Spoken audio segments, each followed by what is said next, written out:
Rolling? Okay. Welcome to my painting studio, Mark Torkelson. Trying to resolve some things that were not right from the start, and I apologize profusely for not speaking up sooner and allowing the things to come to this point. But it was not fully my doing, and I think if we look at our communications, we can clear a lot of things out because they went from bad to worse. And it's very important that this, because it's not right. It's wrong on many levels, and I know you have a business to run, and I respect and appreciate that. But this is an important part of the business as well. And anyway, I think I can clear a lot of things up and we can have some fun. Because I like to bring out the best in others through humor and myself. And that being said, the yoga event was a non-event. I communicated that in an email. It was one other student in the class, and I made a joke that 99% of the instructors would have laughed at. And he took it the wrong way because my buddy had a cow. Anyway, I communicated that in the email that the things said of me were not true and flatly false. But anyway, there's a lot of bad communication, and it just went from bad to worse. It became a twisted mess, to tell you the truth, and that's my fault as a dyslexic for not speaking up, and also some systemic issues. But these things happen in life. This is a painting. I love airplanes. This is a painting and golf and tennis and food. So we'll use these as my metaphors. This is a painting of a jet that my buddy paints. Well, my buddy Payne Stewart, a guy who I liked a lot because he was very ADD and whimsical. Fun guy wearing the plus parts. He died in that plane, and I did some background information on him as a result of being fascinated with the crash. And well, the most interesting thing I found was this, that they got him wrong from the start. His dad was his coach, and was very concerned about his success. He married a gal who they were deeply in love, and the dad was like, "She's bad news, man." That was the impression he had of her from the get-go. Well, it turned out after she was given a fair shake that she was the best thing ever for him. She took meticulous notes on each one of his tournament rounds, jotting where he landed the shot, what club he used, whether he had his head down, what was technique. Anyway, that wasn't the first impression though. And my first impression was just absolutely dreadful with y'all. And I tried to dissuade that. It was a case of a man convinced against his will is of the same opinion still, and I can exemplify that in a little graphic here, which is if you look at the FedEx arrow, and once you see that arrow between the E and the X, you can never unsee it. And that's how you saw me. So I got to dismiss that and help you to do that. One way that it can be done is through honest, genuine communications, which we never had from the beginning. And I'll show you how a graph of the deterioration of our communication going from bad to worse, and when it became an untenable situation based on much that went wrong. But it didn't happen overnight. It grew incrementally. And the damnedest thing of it is that I was trying to be nicer, and the nicer I was, the more hurt I had, the more harm came to me. And I think the less you respected me, because maybe you thought I was ignorant or indifferent. And that's because I'm hyper, but and maybe a lot of people get the wrong idea. So many people have impressions, and I have, anyway. Here's an example of how impressions need to be honestly evaluated. It's a funny deal here. Look at this little drawing. Every morning, I go over to the Publix and I get my half-dozen oysters. Jimmy is the seafood guy, and he knows me pretty well. Well, one morning I said, "Jimmy, as you can see, he's holding up my half-dozen oysters." Well, I said, "Jimmy, there's only 5 oysters here, and you charged me for 6. What's going on?" And because we had a repartee of free and honest communication that was untainted, I could say, "What's going on, Jimmy?" He said, "Oh, you know what? There's actually 7 oysters, even though there's only 5 shells, because I shucked 2 into 1 shell because one of the shells broke." I said, "Oh, great, Jimmy. Well, you know, that all cleared up." But if you don't have that kind of honest communication from the get-go, it's like a putt. A 3-foot putt grows in your head, and then you end up becomes accusation. Accusation becomes becomes deleterious, harmful statements, and then actions are based on them, and then all of a sudden my character is defamed, and things are pretty focaccia. They are twisted like that. And here's the Wright Brothers flyer. It's my adaptation of it, and it's flown ass backwards as dyslexic, but things got warped. That's how they control the control surfaces, and it got more warped than this Wright Brothers flyer that will fly later. But that's how warped it got, and I'll explain exactly how. And it hurt me. I got to tell you that, and it hurt you too, because with these bad communications, we were thinking the worst of each other, and never got it cleared up. And it was a very real communication, because what you were feeling was real, and what I was feeling was real. But having never effectively communicated our proper feelings, I'm going to turn the air conditioner off. Hold on, good pause. Having never properly communicated our feelings, which were both real and genuine, as if to say the left breast has a real feeling and the right breast has a real feeling. But the left one doesn't know what the right one's feeling unless there's a communication. And that's where I came up with the Salkini to bring about the boobs of belief and the tits of truth. Because unless they're interacting properly and communicating, you'll never reach the joy of properly experiencing each other's richness.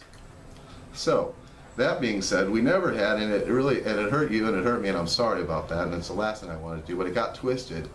It got more twisted than if I left my Woody unattended. And that hurts, you know it. Not that Woody, this Woody. See, it got warped like that and twisted. I think that's funny. So, let's get on with it. Here is what happened, and then we'll get to the how happened. A little pause. So as I'm mentioning this incremental decrease and tainted communication that went from bad to worse, I can wrap it out for you, but we cover these things because we both had feelings that they were real, but they weren't true. For example, first, color wars, and I made a little, anyway, the gal who ran the class is a lovely gal, and she gave us the point in a drinking competition. However, she was under the false impression of me that I was, pun, usurping the challenge and usurping the fun, because she saw me as this hyperactive guy. So she didn't ask me, she made a declarative statement and said, check with your team first before you take the challenge. Well, I didn't bother to say, and I should have, but it would be geeky of me. Well, actually, I had checked with the team, and we had come to the conclusion that nobody else wanted it, so that I would take the drinking challenge. But I didn't say that. I said, okay, fine. And then I encouraged the team. I said, come on. And they knew that we'd had this discussion. Come on. So somebody else takes the drinking challenge. Now, here's the tits of truth. She's under the impression that, oh, I helped that guy not to be so hyper and kept him in line by encouraging him to get somebody else to partake in this event. Well, my feeling was quite contrary. I'd actually acquiesced to her declarative statement and said, rather than fight that, I'll be acquiescent. And yeah, come on, guys, somebody else take it and let it go. Well, that just kind of led things from getting bad to worse. So that's one step in the graph. The next step was a print class. And here we are, and now the gal running the class is a wonderful gal, but she had some impressions of me that were incorrect. She knew I was an artist, and so she thought that I was fucking around, pardon the French, and she made a really hurtful statement that both me and my friend, whom I call the Spilester molester, because she likes Eric Spilester based on the, well, she thinks he's hot, but she thinks they'd be a good match because she's Indian and they both have the same skin tone. It's kind of funny. Anyway, she and I were absolutely mortified at the statement at the print class, because it was a complex procedure that required 4 hands to make a print bed. And I had taken a lot of print classes at very affluent colleges and universities, and I had money, so we never had to make the tools to make the tools. This required putting a little bead into a groove, and the point of the story is, when I expressed bemusement at that with my friend, the Spilester Master, the gal pipes up and said, do you know what we do with disruptive members, and had this kind of like harsh threat, and that was not appropriate and it wasn't nice, but I let it go, and my friend and I just look at each other, but whatever. So there's another, there's another step in this thing, C.S. Lewis has an expression, and it's kind of another way of saying we sow what we reap.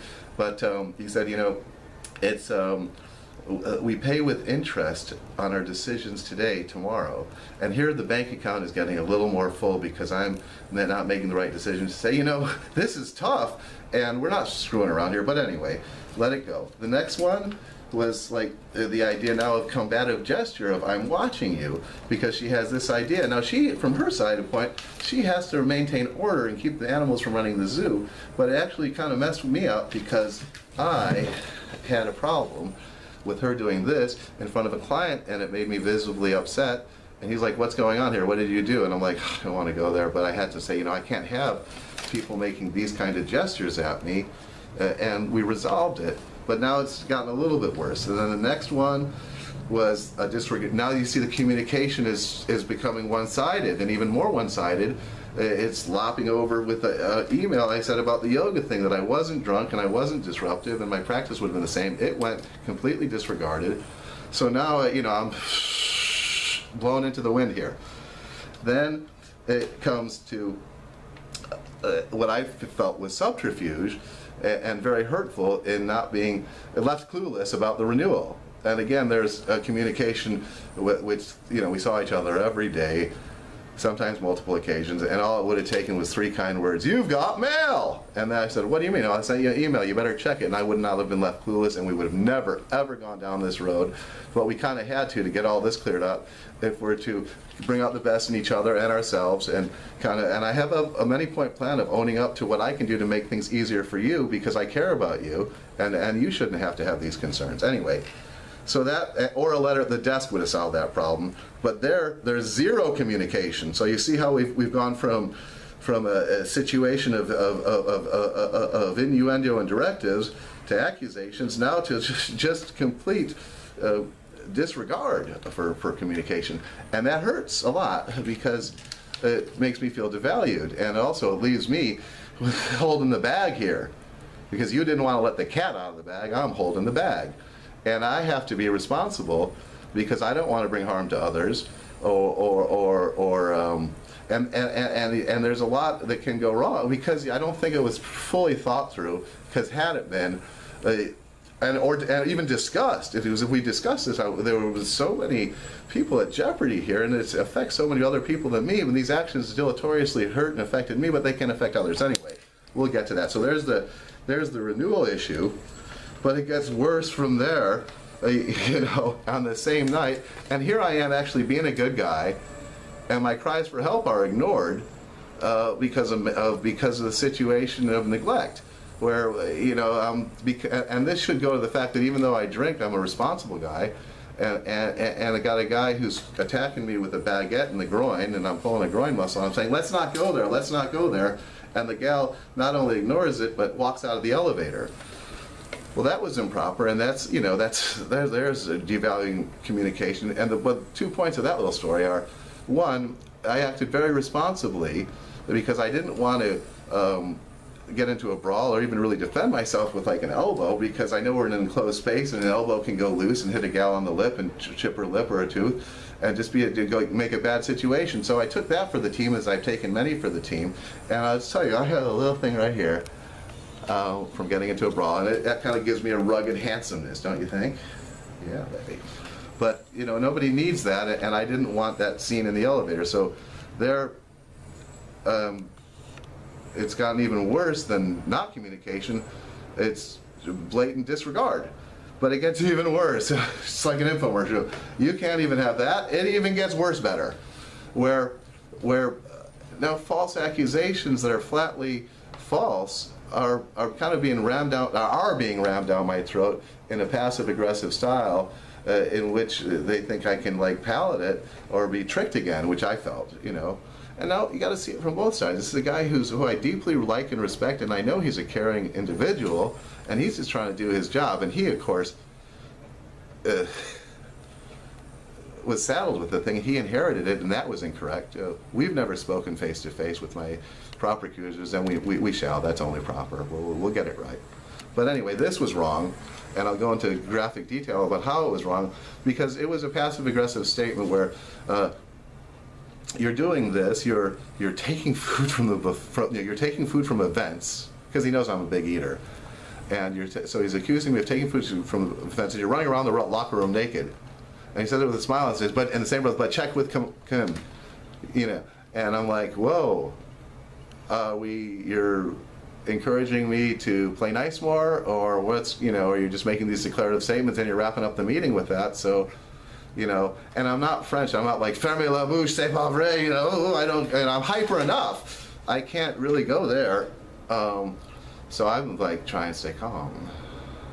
So, and I'll explain and have some fun. He really took the piss out of me, and it was a betrayal and a hurt, and I'll explain why.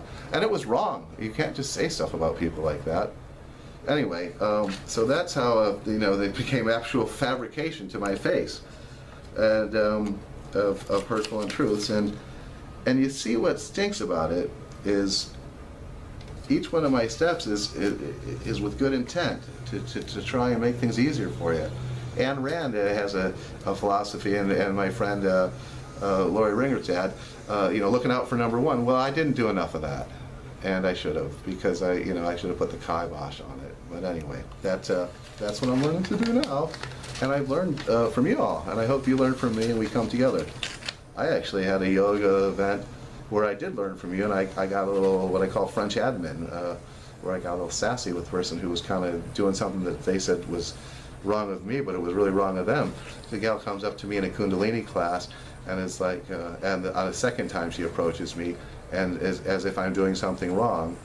And I said, well, I'm breathing. We breathe loudly here. These are our fire breaths, and I clear my throat because I'm a chronic smoker. Anyway, she came back a second time, and I did what I should have done with y'all.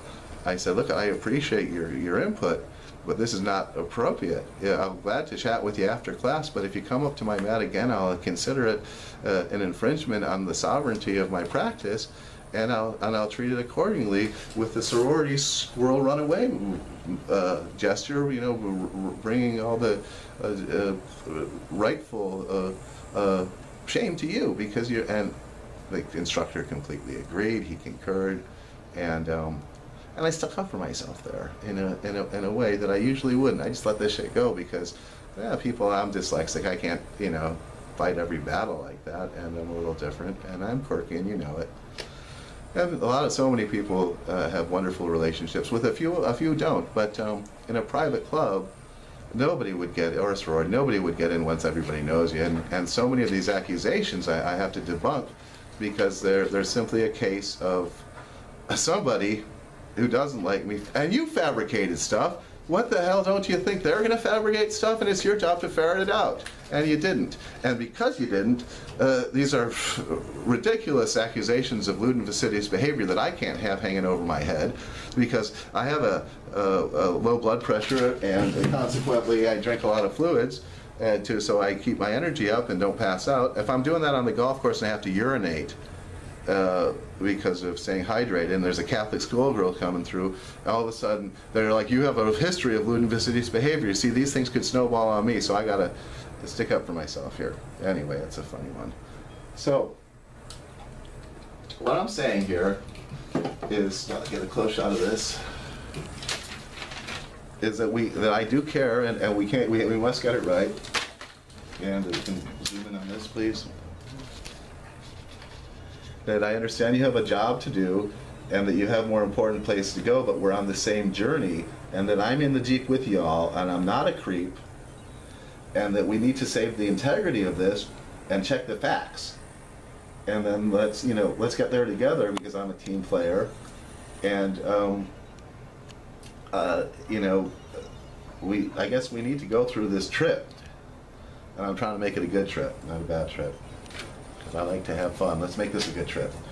So there's that, and it'll promote civility, because there's been a lot of lack of that in some of the treatment that I have endured, and it's been hurtful because it's opened up a can of worms for me, a can of wounds that I should never have had to deal with, and I'll explain that in the next thing. And y'all. It's by not allowing me to speak freely with you, you hampered my liberty, and we'll fight for liberty. And you gave us our liberty, and you all, well, see, we're different. and we have to celebrate these differences, but there's so much speaking about oneness. Well, and dyslexics need to speak up, and I think